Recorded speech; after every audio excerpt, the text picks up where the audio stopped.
Hey, everybody. I'd like to share with you a paradox that I've encountered here in Washington, D.C. as the new secretary of HHS. Our department is filled for the most part with competent, conscientious public servants, and yet the agency has been inefficient as a whole. Over the past 4 years during the Biden administration, HHS's budget increased by 38%, and its staffing increased by 17%, but all that money has failed to improve the health of Americans. In fact, the rate of chronic disease and cancer increased dramatically as our department has grown. Our lifespan has dropped, so Americans now live 6 years shorter than Europeans. We are the sickest nation in the world, and we have the highest rate of chronic disease. The U.S. ranks last among 40 developed nations in terms of health, but we spend 2 to 3 times more per capita than those nations. As secretary, I now understand why all this money is not improving our health.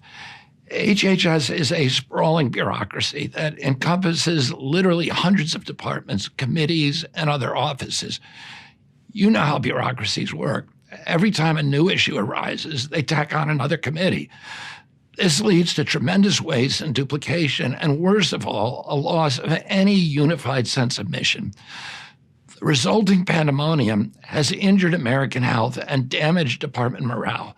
When I arrived, I found that over half of our employees don't even come to work. HHS has more than 100 communications offices and more than 40 IT departments and dozens of procurement offices and 9 HR departments. In many cases, they don't even talk to each other. They're mainly operating in silos. Sometimes these sub-agencies work at cross purposes with each other. Some of these little fiefdoms, for example, are so insulated and territorial that they actually hoard our patient medical data and sell it for profit to each other. Instead of remedying the chronic disease crisis, perverse incentives have administrators checking boxes and grading their own homework while public health declines. A few isolated divisions are neglecting public health altogether and seem only accountable to the industries that they're supposed to be regulating. In one case, defiant bureaucrats impeded the secretary's office from accessing the closely guarded databases that might reveal the dangers of certain drugs and medical interventions. I have some good news, though. As part of President Trump's DOGE workforce reduction initiative, we're going to streamline HHS to make our agency more efficient and more effective. We're going to imbue the agency with a clear sense of mission to radically improve the health of Americans and to improve agency morale. We're going to eliminate an entire alphabet soup of departments and agencies while preserving their core functions by merging them into a new organization called the Administration for a Healthy America, or AHA.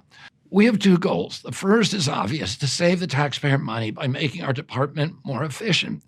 And the second is to radically improve our quality of service. I want to promise you now that we're going to do more with less. No American is going to be left behind. Our key services delivered through Medicare and Medicaid, the FDA and CDC, and other agencies will enter a new era of responsiveness and a new era of effectiveness. We're going to consolidate all of these departments and make them accountable to you, the American taxpayer, and the American patient.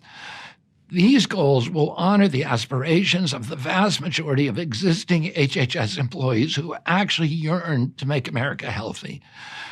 28 great divisions will become 15. The entire federal workforce is downsizing now, so this will be a painful period for HHS as we downsize from 82,000 full-time employees to around 62,000. We're keenly focused on paring away excess administrators while increasing the number of scientists and frontline health providers so that we can do a better job for the American people. We're going to streamline our agency and eliminate the redundancies and invite everyone to align behind a simple, bold mission. I want every HHS employee to wake up every morning asking themselves, what can I do to restore American health today? I want to empower everyone in the HHS family to have a sense of purpose and pride and a sense of personal agency and responsibility to this larger goal. We're going to save taxpayers nearly $2 billion a year, and we're going to return HHS to its original commitment to public health and gold standard science. I want this agency to be once again a revered scientific institution that once made HHS the envy of the world.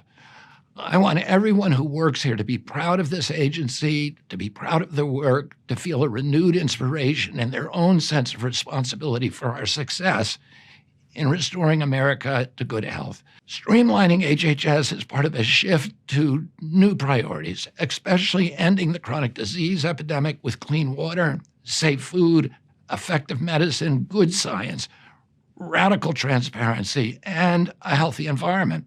I think most Americans would agree with me that throwing more money at healthcare isn't going to solve the problem, or it would have solved it already. Obviously, what we've been doing hasn't worked. That's why we're making this dramatic overhaul. But the real overhaul is even bigger. Hey, everybody, thanks for watching. If you like what you see, please donate. We will receive any amount that you donate, so we don't receive any funding. It's pretty much straight out of pocket, so we do appreciate that. Stay tuned for more episodes. Check it out.